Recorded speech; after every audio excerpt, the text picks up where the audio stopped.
Voters around the country went to the polls yesterday and delivered some firm answers to critical questions on the ballot. The marquee result yesterday came in Ohio, where voters overwhelmingly rejected a law curbing collective bargaining rights for state employees. The 61 to 39% outcome was a major victory for labor unions and their Democratic allies. Teacher Courtney Johnson welcomed the news at a rally last night in Columbus. We thank you, Ohio, for your historic and overwhelming support of collective bargaining rights for our everyday heroes. Clearly and emphatically, Ohioans have said to the politicians who passed Senate Bill 5 and supported Issue 2, we don't turn our backs on the people who watch ours. The vote was a major blow to first-term Governor John Kasich, who championed the law. You know, you have a campaign like this, you give it your best. If you don't win and the people speak in a loud voice, you pay attention to what they have to say and you think about it. And so people ask, what will you do if this doesn't fail? I can tell you now it's a chance for me to catch my breath and try to gather my thoughts together as to what we do next. So help me God. A year after riding the Tea Party and Republican wave into office, Kasich has found his approval ratings upside down after he put the fight against collective bargaining rights front and center. In Mississippi, meanwhile, voters blocked another ballot measure that would have recognized a fertilized human egg as a person under the state's constitution. Opponents said the so-called personhood amendment, known as Initiative 26, would have had far-reaching consequences, such as criminalizing birth control and restricting in vitro fertilization. The Reverend Carol Burnett of Gulfport. 26 would force victims of rape and incest to carry pregnancies caused by their criminal attackers. 26 would make some forms of contraception, our best strategy against abortion, illegal. Supporters of the effort insisted such claims simply were not true. It will end abortion and it will end cloning. It will not stop contraception. It will not ban in vitro fertilization. Women with miscarriages will not be investigated. Those are all lies. The vote against the amendment was a resounding 58 to 42%. And a year after incumbents took it on the chin, yesterday's two governors' races told a different story. Mississippi's Lieutenant Governor Phil Bryant easily defeated his Democratic opponent to keep the office in Republican hands. We're going to do something very, very special. We're going to change Mississippi, not because Haley Barbour hasn't done such a wonderful job, but we're going to build on what he's been able to do because, you see, the change comes with that foundation that has been laid. In Kentucky, meanwhile, Democratic incumbent Steve Beshear coasted to a second term. Folks, this election was never about party. It was always about which candidate could best bring this Commonwealth together to tackle the challenges that we have. In Arizona, State Senate President Russell Pierce, architect of the state's tough new immigration law, was ousted from office in a recall election by a fellow Republican, in what many observers describe as a rebuke to his polarizing positions. While in Virginia, Republicans made gains in both the state House and Senate, in a state that is certain to be at the center of next year's presidential election. I'm joined now by Karen Kassler, State House Bureau Chief for Ohio Public Radio and Television. She's been covering the high-profile ballot measure campaign from Columbus, Ohio. Karen, it's good to see you again. First of all, remind us how this measure ended up on the ballot. Well, this is the latest chapter in a story that started back in 2010 when Republicans swept every office on the statewide ballot, starting with John Kasich as governor.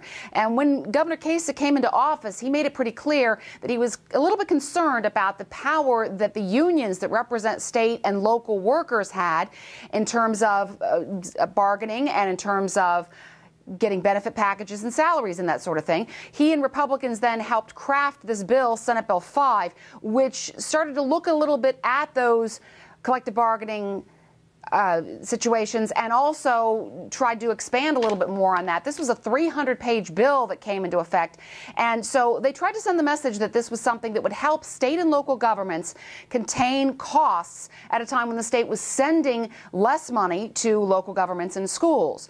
But then unions and their allies saw this measure, the Senate Bill 5, and decided that it was too far-reaching because it also took out some things like fair share dues payments for people who want to opt out of being in a union. And so they mounted a huge petition drive, gathered 1.3 million signatures, the largest number of signatures gathered for a referendum in Ohio history.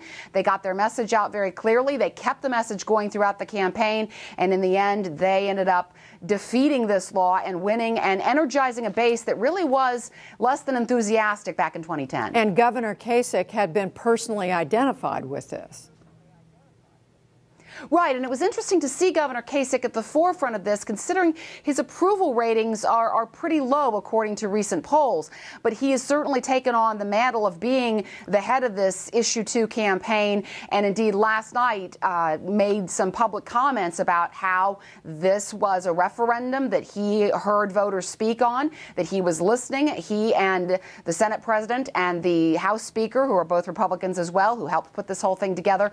There's been a lot of question about whether it was overreaching, and even some Republicans in the state have said it did overreach because it also included police officers and firefighters who were not included in, say, the measure in Wisconsin. And so that may have been something that some people had gotten concerned about when they went out and voted against it. Now, Karen, on the other side of the coin, there was a measure to ban a key element of health care reform that would have required people to have health insurance that was passed. So what does that say? How did that come about? And what does that say? Because it seemed to be two competing sets of ideas here. And there were some people who thought it was absolutely two sets of ideas that were in competition. There were Tea Party activists that put this constitutional amendment on the ballot as Issue 3. This would, according to the backers and the creators of it, keep Ohioans out of any sort of state-mandated health care system. But then there was a line in the amendment that talked about how it would not affect laws that took effect after March of 2010, which was when the federal health care law was signed. And so it started to become clear that this was really a targeted issue and a targeted amendment toward the federal health care law. Now, both sides agree that this constitutional amendment won't have anything to do with the federal health care law. That's going to be decided by the U.S. Supreme Court. But the opponent, or the proponents of it, the backers of it, say this puts Ohioans on record as being against the federal health care law. They say it's going to make it harder for President Obama to win in 2012 in Ohio. But of course, the opponents of the amendment say it won't do anything, and that's why their side voted against it. But the numbers were very clear. Almost as many people voted for this amendment to allow Ohio to opt out of health care than voted against the collective bargaining reform law. So if you put the two together, do they tell us anything about the disposition of Ohio voters going into this election year in this crucial battleground state?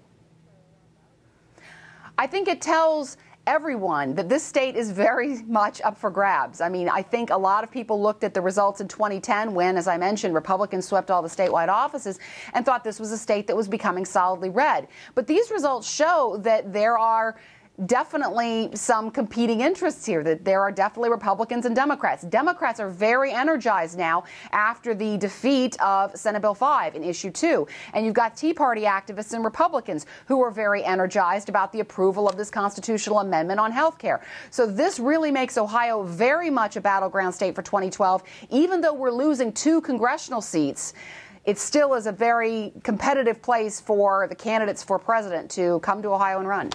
And we'll all be paying close attention. Karen Kasler in Columbus, thank you.